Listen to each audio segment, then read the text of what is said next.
Hey guys, what's up? This is MurderBoy16 and I am doing a video review of... hang on a second, I'm going to tighten up my tripod stand here. Sorry about this, guys. There you go. Sorry about that. I am doing a video on my Hot Wheels Nitro Speeders Batman edition car. And what this is a pretty much a one of the newer models of the Hot Wheels Nitro Speeders. And what they did is they included a clip onto the thing. They made the controller a bit different of a design. They put a really cool little bat logo on there for Batman. But the car itself is amazingly complicated piece of machinery when it comes to detail and quality. So here's the car itself. Let's zoom out here.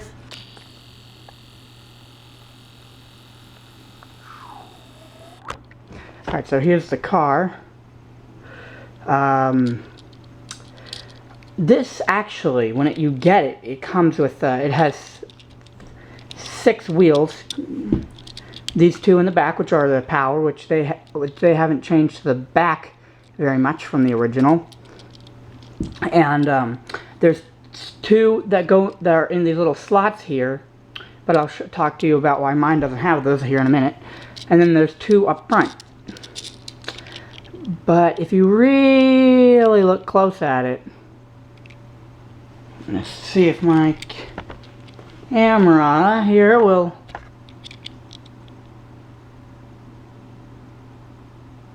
There we go. See all the intricate detailing on the car itself.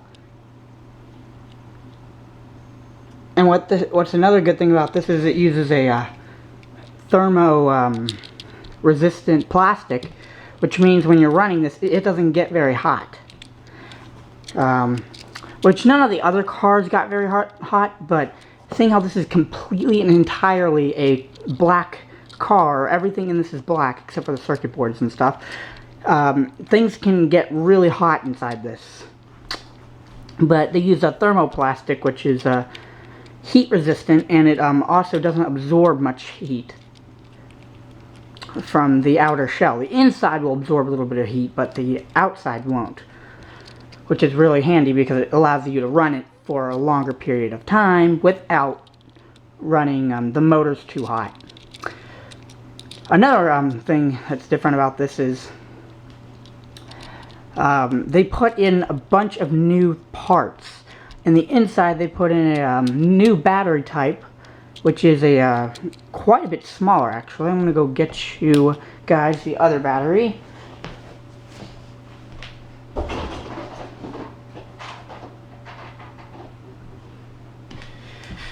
Okay, so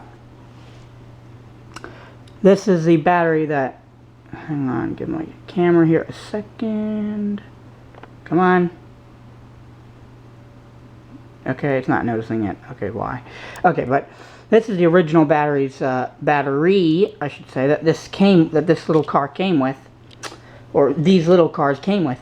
They put in a new battery, which is of the same size, or it's a little bit bigger, or it's the same size, but it carries a lot more milliamperage. So this particular model can go for about probably an hour, maybe. Like an hour of just, you know, leisurely driving, like not racing, gunning, and doing a bunch of forward backs and turns and stuff, but just leisurely driving it along. This can get about an hour of playtime, where the originals only got about 20 minutes to 30 minutes. So you get a little bit of a significant upgrade in that as well. And you also get a significant upgrade in driving stability. This thing is very hard to spin out with. It's very hard to spin out with this because of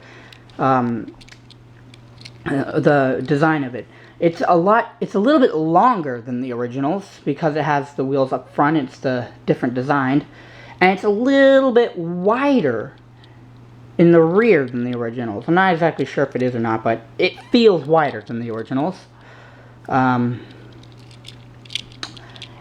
And seeing how it has all that nice intricate design, it has a little bit more weight to it. So you get a little bit more stability, you get a little bit more quality, and the car overall just feels a lot better. But I'm going to talk to you guys about why I removed the wheels that were originally stored underneath in those little slots. And one reason is it gives you more stability without those wheels. Those wheels are moved up a little bit further near the thing, so you happen to have a little bit more tendency to skid or have a little bit tougher time driving.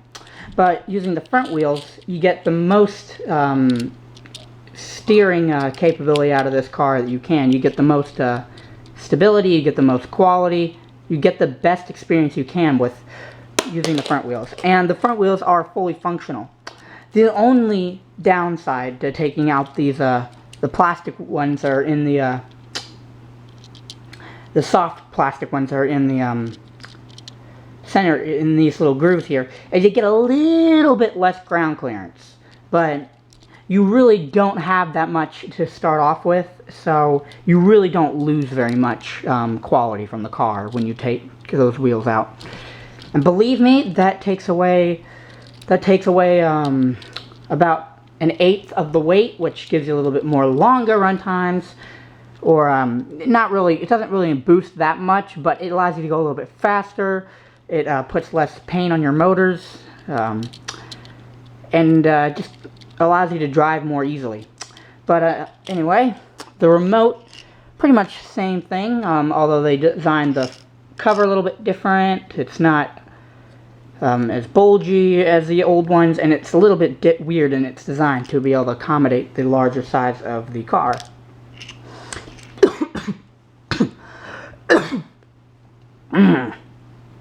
Okay, but yeah, but the remote is still practically the same thing as the originals.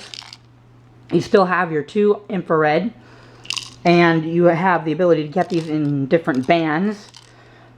But other than that, you get a little clip on here that allows for you to clip this onto your belt, which is a new feature in comparison to the older models. You can remove this if you want. But yeah. Now, we're going to do some driving with the car to show you guys how this thing actually operates when it comes to its driving capabilities. So I'm going to move the tripod right like that. Okay, so you flip the switch in the car, which is on the bottom. Nothing's changed when it comes to operating the car and the remote. And then you can drive.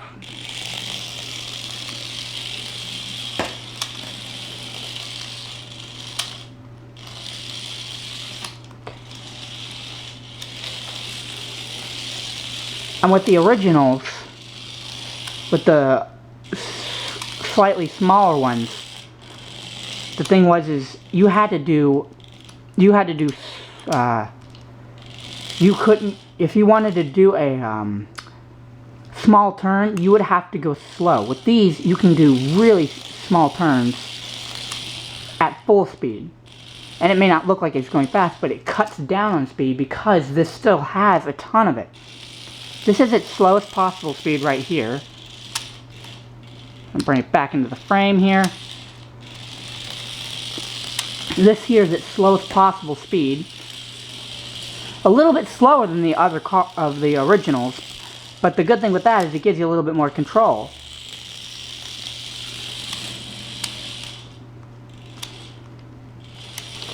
If I had a little bit bigger of a place to drive this in, it would be a little bit easier, but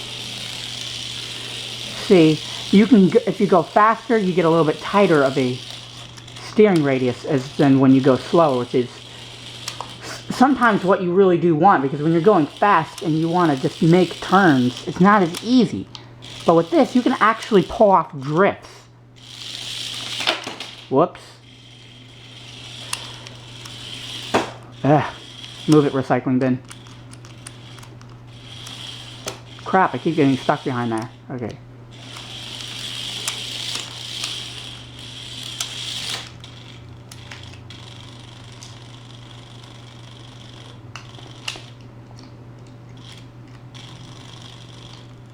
Hang on, it's stuck. Had a bunch of crap I need to get rid of in here, but okay. But the thing is what you can do is you can do drifts with this because it has that little bit of extra length to it and size. So when you're going full speed and you go straight and you pick up to a full speed and then you do a turn, you'll whip your tail out a little bit more, which is very uncommon for skid steering RC cars, this is a skid steer RC.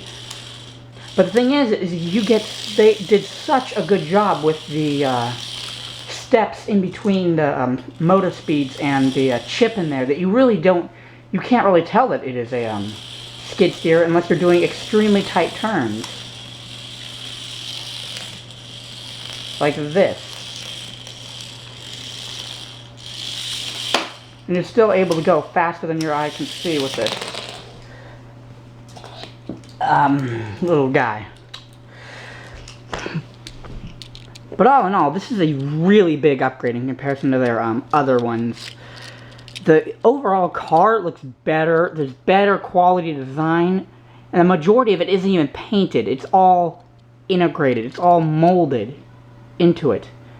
And let me tell you something. This is a very nice looking car. If I can get my stupid camera to zoom in here. Come on. Okay, obviously it doesn't want to, but this is a very nicely detailed RC car for its tiny little size. See, it's a little bit bigger than the originals, but not that much bigger. Probably like a quarter of an inch, possibly. It still is a nice small little RC, so you can drive this on a desk if you want to, or in a really small room like mine, or something like that. You can drive it around pretty easily and get it to go places. And it won't be a piece of junk and not be able to go around like with big RCs where you have to go where you have really no room to do anything. But with this you can actually do a legitimate drive around. And you can even do races with these because these are so small. And it makes it fun to do races because you can go at a slow speed. It makes good quality. And it downright allows for a lot of fun. So anyway, that has been my review of the Hot Wheels Nitro Speeders Batman tumbler car.